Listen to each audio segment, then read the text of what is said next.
I encourage people to look at data and numbers like that to kind of evaluate how you're doing. But I also want to discourage this desire to almost box yourself in or say, I'm a failure because I didn't hit this number. Hey, my name is Jenna Kutcher, and I am obsessed with all things business, marketing, numbers, and helping you to navigate both the messy and the magical seasons of this thing called life. I'm a small town mama who took a $300 camera, grew a successful photo biz, and now I work from home and run a 7-figure online business. I teach you the tried and true secrets to building a career you adore. Shy away from the real talk? No way. Money, hardship, growth, loss, and marketing are all topics we discuss here. Think of this as your one-stop shop for happy hour with a gal pal mixed with business school. Pull up a seat, make sure you're cozy, and get ready to be challenged and encouraged while you learn. This is the Goal Digger Podcast. Ready for a website redesign in 2021? You don't need to drop thousands on fully custom design. Use my website secret, Tonic Site Shop Templates. They've created a collection of customizable website templates that are super stunning and wicked easy to update. Save 15% on your Tonic site at jennakutcher.com/tonic and use the code Jenna sent me when you go and shop. I used to believe that natural skincare, it couldn't work as well. But then I found Primally Pure and my skin has forever transformed. To see my skin transformation and get 15% off your Primally Pure order, go to jennakutcher.com/skincare and use the code GOLDDIGGER. Well, hello there, Kylie. Hi, this is fun. I get to see your face while we record now. I know. For anyone listening, the software that we use to record our podcast just released video, which is slightly terrifying, but also really cool at the same time, because part of the reason why I got into podcasting was to not have to be on video. Exactly. But it's all good because I got to record a few interviews with video, which I was in my pajamas. I mean, there was zero production value, but it was really fun. It felt like I was sitting with a friend. So today will be the same. Yes. Well, I did not polish myself up for this conversation. So if you're sitting out there hoping to see a video version of this, keep hoping because it's not happening. Keep waiting. But it'll still be fun. I'm excited for this because, first of all, a lot of my work was done for me because we turned to the Goal Digger audience on Instagram and inside our private Facebook community for Goal Diggers to dig up some questions that you have for Jenna. And I didn't put any stipulations on what these questions could be. Personal, business, everything in between is all on the table. I think I picked I have like 10 questions on there. There's a lot. There's a lot. And I gave you very limited time to prepare. So this will really be off the cuff, Jenna. Here we go. I am ready. Drum roll, please. What does the Goal Digger community want to know? All right. Let's start with a business question. This is from Lexi Regalato. And she wants to know, what do you think about Clubhouse? Is it worth spending time there for your business? Now, I know you've kind of experimented on that platform, so I'm curious here too. So I was so resistant to join because I feel like every time there's a new platform, just the learning curve is so steep and the amount of time you have to pour into it to get results feels almost crippling. But it was funny because someone messaged me and they're like, you need to get on there. Somebody already took your username. And I was like, what? Shoot. And so I did jump on there at first just to make my own username and I did not understand how it worked. And the first time I jumped in there, I accidentally clicked start a room, which means I'm inviting people to listen to my voice. And so I heard all these voices joining and I panicked and I went into the settings of my phone and I removed permissions for people to listen. And I was like, I have no idea what I just did, but I'm terrified. So that was my first Clubhouse experience. However, over the last few weeks, I've actually been diving in on the platform just when I'm free or when I'm not doing super focused work. And it's pretty incredible. So for those who don't know what it is, it's basically like listening to live conversations. You enter a room and usually they're talking about a specific topic. There's generally a moderator and it's kind of like a panel. The one interesting thing about it is it's all live. It's not recorded and you can't access it after the fact. And so for me, I'm still on the fence of like the value of it, because if you can get into a room with 1,000 people live, that's pretty powerful. You can connect with 1,000 people, but there are some people that literally spend 12 hours a day on that platform. And I think it just stinks because you're not preserving it. And that's why I love podcasting, is it's like we're preserving this library of resources for people to listen to in their own timing. But I have gained these little nuggets of wisdom on specific topics. I've been really exposed to new people who I probably wouldn't have met without Clubhouse. And it's just been a really cool way to like jump into a room and like hear with some of my friends, like Amy Porterfield's on or Brendan Burchard's on. And so it feels like a way to stay connected. So it's interesting. I applaud you for getting on that platform because, I mean, we are in the same age bracket where we're starting to get towards the edge of being cool with technology, I feel like. Right? And I mean, I'm still learning. I got an invite from somebody that I don't even know. And I was like, okay, I'll grab my username, same as you. But again, I'm still learning how to show up there too. So very cool. It's interesting because I'm in a lot of Instagram DMs where people will say like, we're launching our room. We want you to come in and join and offer insight. But the weird thing about it is if you're on it, like every time I log in, people make me a speaker. And so then I'm terrified because if I'm like hanging with Coco or like getting ready, I'm like, please don't call on me when I'm not ready. But yeah, it's an interesting platform. And I do think that in this world, it works because people are at home. They're more available. You can kind of passively partake in it.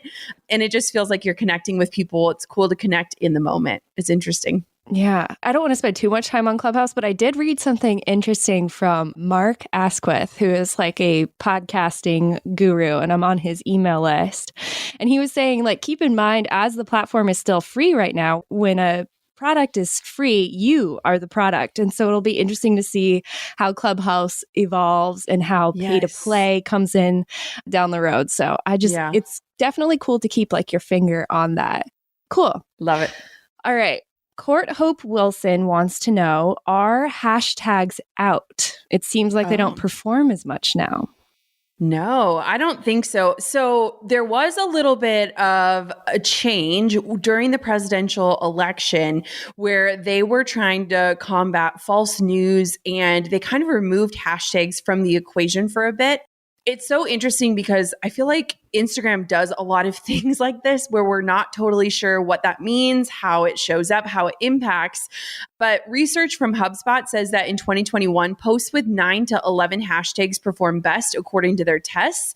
And one of the things that I've realized, and we've got to keep in mind, is that Instagram is looking at your image to see the context of the image. And so I think what happens is when people apply hashtags that have nothing to do with their image, it almost like sends a red flag or like a warning signal of like, we're not exactly sure what the context is. So if you post a photo of a tree, but you hashtag it motherhood, it might just get a little confusing. So what I think is instead of the days of the past where you would have a list of 30 hashtags programmed into your phone and you would just bada bing, bada boom them at the end of your post, I think it's really important to ask yourself, what is this an image of? What is the context of it? And how can I make sure that I'm hedging my bets in the terms of choosing hashtags that have a lot of posts and then hashtags that don't have as many? Do you want to be a small fish in a big pond or a big fish in a small pond? And the cool thing with hashtags is you have the ability to do both of those things, but sometimes less is more. So I think highly targeted, contextually based, and something that changes often so that you're not relying on the same set of hashtags to produce results. And if you do have a business account, you can actually see the insights to see how many people are finding you from hashtags. And the confusing piece of that is you can't see exactly which hashtag was the one that was the winner, but it can give you some grounds for testing and experimenting with different numbers and different tags. Yeah, that's the key, right? Just testing the hashtags. We've been playing around with hashtag strategy on the Gold Digger Instagram account. And that's the thing, you just have to keep testing. If the algorithm keeps changing, you have to keep testing. Yes. And it's hard sometimes because we don't know which variable is actually moving the needle. And if you're performing too many tests at once, then you're like, did I get lucky? Was it so, and so just keep experimenting and keep remembering too that Instagram isn't just about engagement. Engagement is so important. Yes. But Instagram should be used to drive results. So sometimes my posts that get the least amount of engagement drive the biggest results for my business because they're highly specific and they're likely asking people to take another step with me, whether that's to join my email list or hop into a training or sign up for a webinar. And so don't confuse engagement and results. Keep those separate, and I think you'll be all right. Awesome. Okay. Taryn Strickler asks, what is SEO exactly? Are there any resources you recommend for learning more about it and using it to build a business? Yes. Okay. So SEO is search engine optimization. And basically, it's just getting into this practice of increasing the quantity and the quality of traffic that lands on your website. And the cool thing about SEO is a lot of times when you're good at it, you're able to get results without having to pay. So you're basically trying to make yourself found on search engines, make it really easy for anyone that's searching for who you are, what you do, how you serve, so that you pop up at the top of the list. And so one of the things that we've been doing on our team, because I can be totally honest, we understand SEO, but we were never proficient, I would say. We were using it, but not maybe utilizing it to its fullest extent. And so recently, Marissa, our integrator, did some one-on-one SEO training with a guy named Ryan Moreno, who specializes in ShowIt, so the platform that we use our website on. So he specializes. So one of the things is if you have a platform on Squarespace or on WordPress or, on ShowIt like we use, you can likely find an SEO expert that understands your platform. And that's going to help for you to utilize the right keywords and in the right places on your website or in your blog posts that will drive the biggest results. So when you think about it, like when I was a wedding photographer, I wanted to be a top search result when somebody typed in Wisconsin wedding photographers, or now, Pinterest courses, or learn how to use Instagram for business. And so you just want to make things as simple as possible. And one of the biggest lessons that we learned is a lot of times we try to be cutesy with our headings, or we want to be quirky or funny or punny. But in reality, SEO is about simplifying everything so that it's super crystal clear on who you are, what you do, how you serve, and what you've got for sale. Perfect, simple explanation. And I think, Taryn, the woman who asked the question, even the fact that you're curious about learning about SEO means you're on the right track, because you're not going to be an expert in that area. But even just doing a quick Google search on how to optimize your page, you're already on the right track. So don't be overwhelmed if you haven't nailed it, because even we're still figuring it out. Yes. And there are great plugins that you can add to things like WordPress that literally walk you through and give you like a red light, a green light, like if you're doing all right on your own. So do not be overwhelmed. Even small steps can make a huge difference for you. All right. Laura Sitz asks, what are you seeing in podcast trends? What's a good download goal to shoot for per episode within the first year of growth? Oh, so this is really interesting because it's going to vary from person to person, from podcast to podcast, from even topic to topic. We see so many different ebbs and flows based on the conversations or the guest or the topic that we're covering. And so the first thing that I want to just encourage whenever somebody is looking for a baseline number for anything, whether it's Instagram followers or likes or podcast downloads, is that you have to define what success will look like for you and what impact feels like for you. And I have just been catching so many people who are just starting out who get so focused on the masses that they forget about the power of their message. And so you want to set your own goals, and we've got some parameters. So here are some industry standard stats, which will maybe just help you kind of understand. So according to The Feed, which is a podcast published by our podcast hosting service, which is Libsyn, they say that if your episodes get more than 124 downloads in 30 days, you're in the top 50% of podcasts. Let me say that again. 124 downloads in 30 days, you're in the top 50%. And if your episode gets more than 6,700 downloads, you're in the top 3%. So you can see that there is a huge variability based off of what percentage you're in. And I don't really think that matters, but that kind of gives you some baseline ideas. Now, the only thing, and I was actually just talking to one of my friends about this because she just launched a podcast and she was like, can I get sponsors? Can I monetize it? And I was like, okay, the one thing that I need to know in order to know if you can monetize is what your numbers are. Like how many people are downloading, how many people are tuning in. And so podcast downloads matter the most because that is the metric that sponsors look at and say, okay, this is how many ears we can get into. This is how many people our message can be exposed to. So really, we didn't monetize specifically in this realm for a couple of years. And so it's a very slow grow. And I think it's a really intentional grow. And especially with so many people jumping into podcasting right now, you want to just be cognizant that you're focusing on serving. And I think it's so important too, just like with Instagram, if you have, 10 followers or 100 followers, you're given this opportunity to be on stage in front of 100 people. If you're getting 100 downloads or 200 downloads, you're speaking to 200 people. That's such an honor and a gift. And the more that you serve, the more that people will share your show. What do you think, Kylie? Well, I was blown away by those numbers because you see your big podcasts that you tune into, that you subscribe to, and you see the success around their show and you think, wow, I could never get close to that, or that's so intimidating, or how did they do it? But in reality, 124 downloads per episode still puts you in the top 50%. And so if you're a person who likes to press your work up against more traditional numbers that indicate you're doing well, then I think those numbers are really encouraging. Like you said, really numbers only matter if you're looking to monetize.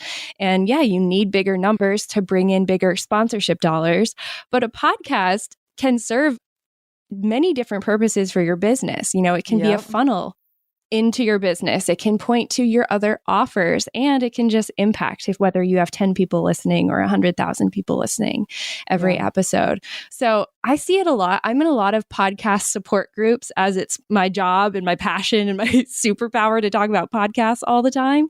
And that's the number one question that comes up is, I have 100 downloads in my first week. Is that good? The answer is yes. That's great. Yes. You showed up, you recorded, and you did the thing, and people are listening. It's great. And I think it's funny too, because whenever people ask for statistics like that, it's kind of because entrepreneurship is likely the first time in your life where you're not getting a grade. You're not sitting down with a boss. You're not getting someone to say, job well done, or we need you to push harder here. And so it's interesting because I encourage people to look at data and numbers like that to kind of evaluate how you're doing. But I also want to discourage this desire to almost box yourself in or say, I'm a failure because I didn't hit this number. I think numbers can give us power or they can take away our power. And so it's just always interesting. It's like, how are you going to use this data? And what does that mean for you as you continue on your quest to pursue your passions? Yeah, for sure. One number I do like to look at with podcast episodes and to like kind of gauge your growth, especially at the beginning, is how many downloads you get in the first 24 hours from episode to episode.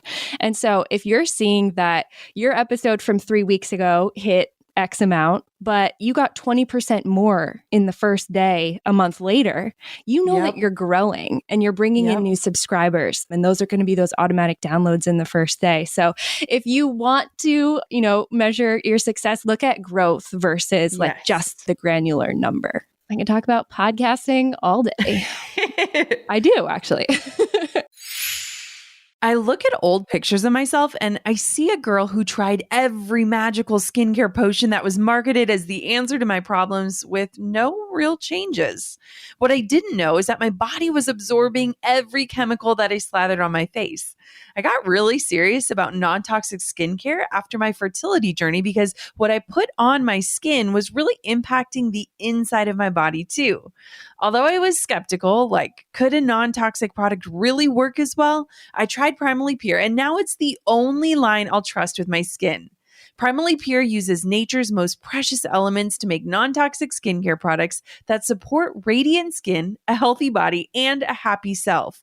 From deodorant to cleansers to CBD serums, each product is crafted with recognizable ingredients that truly work. I've been using the Primally Pure Clarifying Serum, just 5 drops a day for a few months. My skin is breaking out less, it's brighter, and it's helping me keep inflammation down. And Primally Pure Cleansing Oil, it absolutely changed my skin and the way that I thought of skincare. It feels like magic, but really it's non-toxic skincare that not only does the job, it makes my evenings feel like little spa getaways. For 15% off your order, go to primallypure.com and use the code GOLDDIGGER. That's code GOLDDIGGER at primallypure.com. Learn more about all of my favorites and how I use them at jennakutcher.com/skincare. Do you love your website? More importantly, is it bringing in new leads and customers? If the answer is not a resounding yes, then you're likely ready for an update. But you don't need to be a coding expert to get a gorgeous, strategically designed website that converts for your business. You just need Tonic Site Shop, the secret behind my website design. Get 15% off at jennakutcher.com/tonic and use the code Jenna sent me. Before Tonic, I didn't really know what an asset a great, unique website could be for my business. I didn't know that someone could leave my site feeling like they know me, or that it could take them from a casual observer to a raving fan who just had to work with me. If you're tired of being embarrassed by your website or knowing that it should be better, but not having the moolah to actually make it happen, you've got to go check out Jen and Jeff at Tonic. They've created a collection of customizable website templates that are super stunning and wicked easy to update. Save 15% off using the code Jenna sent me at jennakutcher.com/tonic. Well, here's another podcast question. Heather Hamlet Alto asks, from someone starting a new podcast, how do you go about getting bigger named local celebrities or other larger podcasters, authors, etc., to consider doing an interview with you on your show? What are the best ways to connect with them?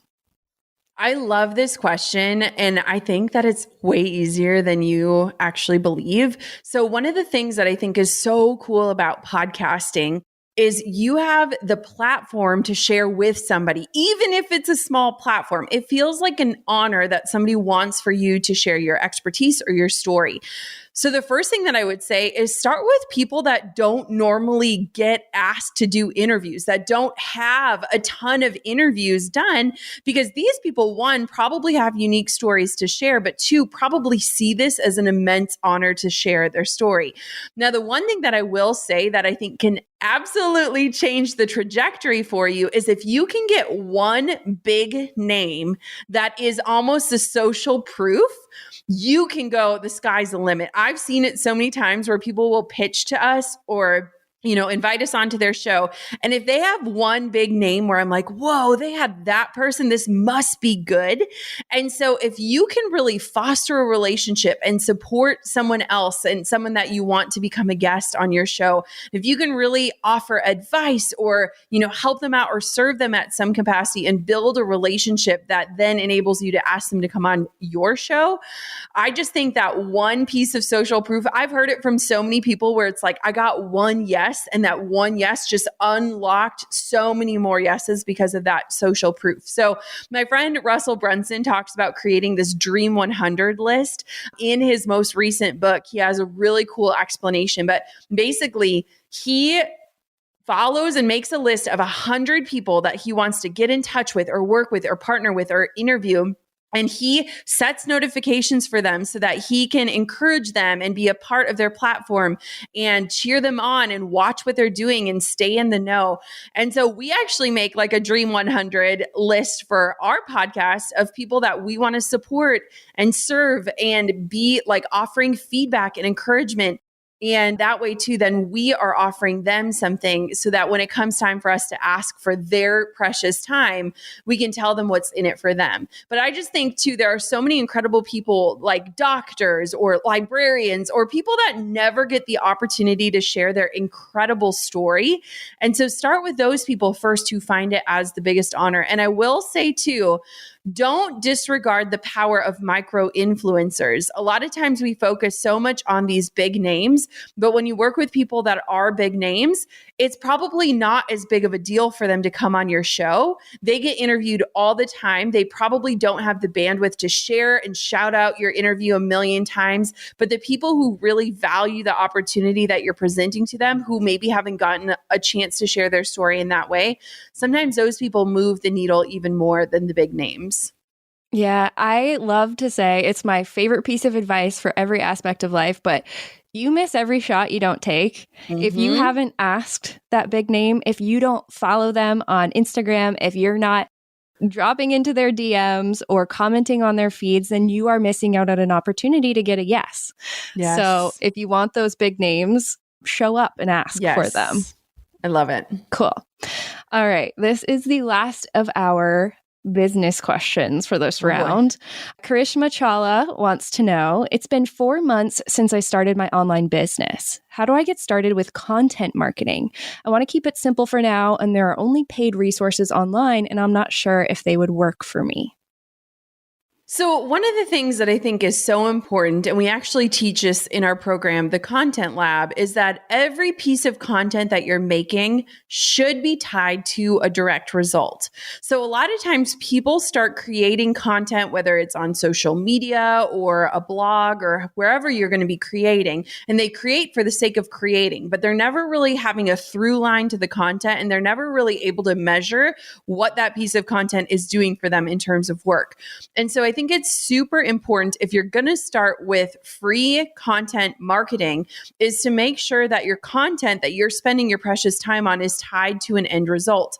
Now, I've blogged for the last decade, probably more than a decade. I've shown up consistently every single week, and it's a part of just serving. And so the best things, if you're going to be starting out with content marketing, is answering the questions that you get asked the most, which again can tie into that SEO or search engine optimization. And 2, you want to focus on connection. So serving and connection are the 2 big pieces of how you want to create content. And I love that you say you want to keep it simple for now, because content creation doesn't have to be consuming. It can be super thoughtful and it can be results oriented. And so you just want to commit to creating as much content as you can manage and set yourself up for success this way. So even if it's just one piece of content a month or one piece of content a week, you just want to make sure that as you're creating it's super intentional. It's created for your audience, not for your ego. And it's also helping you to drive results, answer questions, or connect with people that might be your potential clients. Mic drop. No, actually, don't drop your mic, please.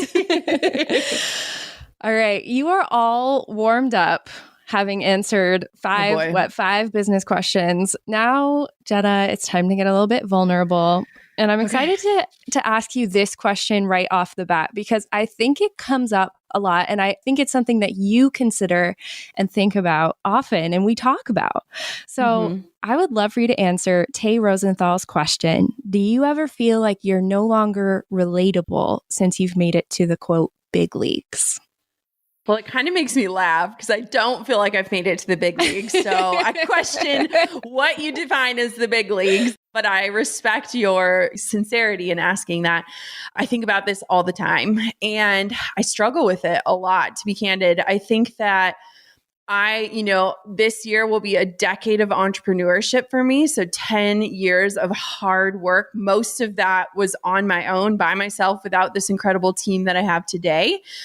And I am not so far removed that I've forgotten any of what it feels like to be in those early days. Like I can close my eyes and go back to, wondering if I'm going to be able to pay my student loans, or wondering if I can make the leap, or wondering if Drew's actually going to find a job that he likes. And so all of those things are still very much with me. However, I think that when it comes to relatability, what I've learned a lot in this past year is I only know my own experience. And I think that goes for all of us. And so I can be out of touch with reality in the sense of what people are going through and experiencing that are starting today. I know my experience from starting 10 years ago, and I remember that so well, but also starting today is different. It's a different climate. There's different needs. It's just a harder playing field to walk onto. So it's been interesting because I think being from the Midwest and living in the Midwest, I still feel incredibly grounded. I still feel like my heart is the same heart that started all of this. But I constantly have to ask myself, what is my audience going through? And is my role to try to go back to those early days to remember what it feels like? Or is my goal to paint the possibility of what is possible if they're willing to do the hard work? And it's this constant teeter-totter of both of those things. And I don't know if you can ever nail the balance perfectly, but it's interesting. And yeah, it's hard. I don't know. I do think it's very hard. I think it's always interesting that relatability comes up with you specifically. Obviously, I know you behind the scenes. We're friends as much as we are, boss, employee. But I never think as relatability as a qualifying metric for someone that I'm learning from. I want points of connection. I want to see myself in your story in certain places. But I don't think mentors, those people who are 10 steps, 20 steps ahead of me necessarily are always relatable in their life circumstances. And that's why they're my mentors, Yeah. So it's just so interesting because I think that word relatability comes up every now and then with you. And we talk, we're like, no, you are painting the possibility. And I don't think relatability is the baseline. I don't think that's necessarily a requirement for you to be a mentor to someone. I think it's interesting too, because I feel like men in business that are really successful, they tout, private jets and this new car and, my sprawling lake house in Lake Tahoe. And women, a lot of times, stifle that success or are afraid to share that because of the perceptions. And it's so unique being in a position to even question, like, should I share this? Should I not? And so I just think it is important that when you're looking at mentors or people that are ahead of you, do they live the type of life you want to live? And are they happy? And I think that happy can be relatable and joyful and peaceful. And those are the things that I want to relate to with somebody, maybe not necessarily where they live or what they drive or anything like that. And so I think it's really easy to get it twisted and to kind of get confused in your own journey about what matters to you and what success looks like to you. So beautifully put. Okay. It's a hard question. I know. I wanted to start out with a hard one, so you feel like we got through it. We got through it, yeah. Okay. Cece Jans asks, what is something you do every morning to start your day off on a good note? We had a lot of daily routine questions. Yeah. So it's interesting because a lot of times I've felt embarrassed because I feel like so many successful people have these really elaborate morning routines. Oh, yeah. And jumping in freezing cold water. Yes. I've never been someone that is like that because sometimes those routines feel like they're constricting to me based off of I want to do what I want to do in the moment that I want to do it. And so for example, this morning, Drew and I both woke up. We don't have our phones in the bedroom and we both read a chapter in our book and we read for fun. And that's just something that I love is waking up slowly and not feeling that urgency. And it's cute too because Coco is very content with herself. And so in the morning, she'll wake up and she'll just chit chat into her monitor. So a lot of times we'll sit there and watch her for a couple minutes and say, oh, she's so cute. All annoying parents do. But I don't have an elaborate morning routine. I think part of motherhood is just going with the flow. But I do just we don't set alarms. And I think that's one of the biggest ways that I define success in my life is that I don't have to set an alarm and I allow myself to wake up when I wake up or when Coco wakes me up. And so, yeah, just starting the day slowly, nothing fancy. I don't journal for 8 hours. I don't meditate. I would love to do all of those things. And I could if I made it a priority, but right now sleep is my priority. So. I love that. Okay, this is actually my question because I admire your ability to show up online completely authentic. Whenever I meet someone and they know what I do and who I work for, they ask, oh, is she really like that? Is she as cool as she seems or she as nice as she seems, all that? And I always encourage them, yeah, she is. But what I want to know, have you ever had a vulnerability hangover after sharing something online? Do you ever have, not regret, but have you ever felt, ooh, that didn't feel good to show up in that way? Honestly, the only vulnerability hangover that I still hold on to is oversharing some of the early days of Coco's life.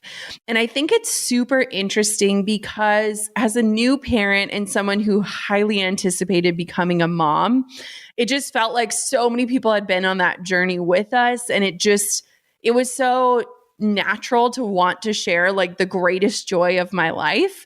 But I do wish that I would have allowed myself more time to like let the hormones settle, assess what feels right. And there was nothing in particular that I shared that I'm like, oh gosh.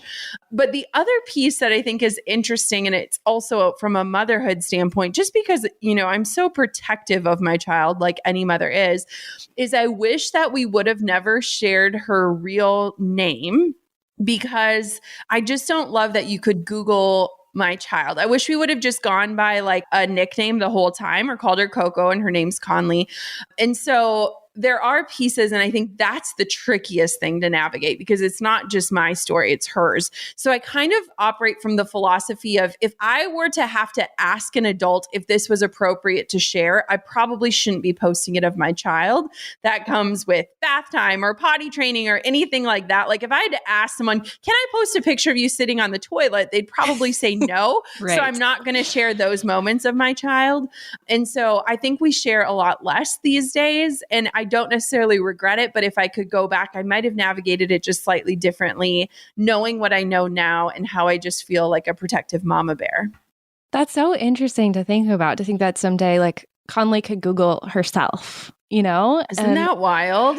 Yeah. Wow. That's going to be probably normal for kids. Like that's, like this generation, it's like our photo albums live on Facebook and things like that. So that's going to be normal, but you also want to be respectful of what they'll find. And yeah, it's interesting. I don't have all the answers, and I think I respect whatever people choose is best for them for sure. But it's a mind game for sure. Yeah. Well, since we're on the topic of kiddos and motherhood, let's end it off here with Kelsey Cundiff's question. She asks, what advice would you give to a mom just starting a business now with a baby and a toddler at home and no team yet to help buffer motherhood and entrepreneurship? And I put this in the lifestyle section because I think it is more about that lifestyle. Yeah, I think that first off, just having grace upon grace for yourself, but looking at time as your most important resource. So I think a lot of times when we're starting a business, a lot of our thoughts are around money, earning money, making money, spending money, what it is. And especially as a mom, if you can look at time as your most valuable resource and really focus on quality time, however that can show up for you, whether that's quality time working or quality time with your children. I think the worst for our brains, for our hearts, for peace in our life is when we feel like we're half in on everything. And so if you only have an hour to work after you put your kids to bed, make it super focused work that actually moves the needle forward. If you have to turn on The Letter Factory on Netflix for your children while you get a little bit of work done, like it's part of the sacrifice, but make sure you're not sacrificing your life in order to make a living. I think that I often feel conflicted, like when Coco comes running in and I'm on my computer and I'm in the middle of something and now I'm trying to like put YouTube in the corner of my screen so she can watch Baby Shark while I'm trying to finish up an email. And it's just, those are the hard moments. So I think just be really realistic, give yourself a longer runway, and then just make whatever time you've got super focused, whether it's focused on your children or focused on your job, but grace upon grace upon grace upon grace. And I think too, it's like, I used to try to hide working from Coco. Like I would almost try to pretend like I don't work because I just wanted all the attention on her. But now I think it's really important that she sees her mom working and that she understands that the reason why we get to live the way we do is because I work. And so integrating that into their understanding can be powerful too, because now she doesn't bawl when I say like, mommy's got to get to work, which was the worst, when I'd have to like hide in a bedroom and hear her little knocks on the door. So, well, now I have to say that some of the brightest, giggliest moments of our week as a team is when Coco makes a cameo on our team call. And she's got whatever, the smoothie bowl, whatever she's eating, and she will put her hand up. And of course, we can't resist waving back. Yes. And then it's just us waving for 25 minutes. And it is the best thing. I think I took a screenshot of a team call once where you are shoveling a scoop of food into her mouth while you're giving us like quarterly numbers updates. And I'm just like, I aspire to this. This is what I want. And it's beautiful. It's like really cool now because it's like she can see the people that I work with and understand a little bit more. And so it is a juggle. And, you know, I think it's important to note that like Drew is a stay-at-home dad, but we don't have outside help beyond that. And so I very much put her down for nap and wake her up from her nap. And I'm a part of her everyday life while fitting work in instead of trying to fit motherhood into a work day. So it's a privilege to be able to operate on that level, but I'm a very involved mother. And so that comes sometimes at the sacrifice of finishing complete sentences or including a happy face emoji when you're quickly typing a Slack message, which is funny.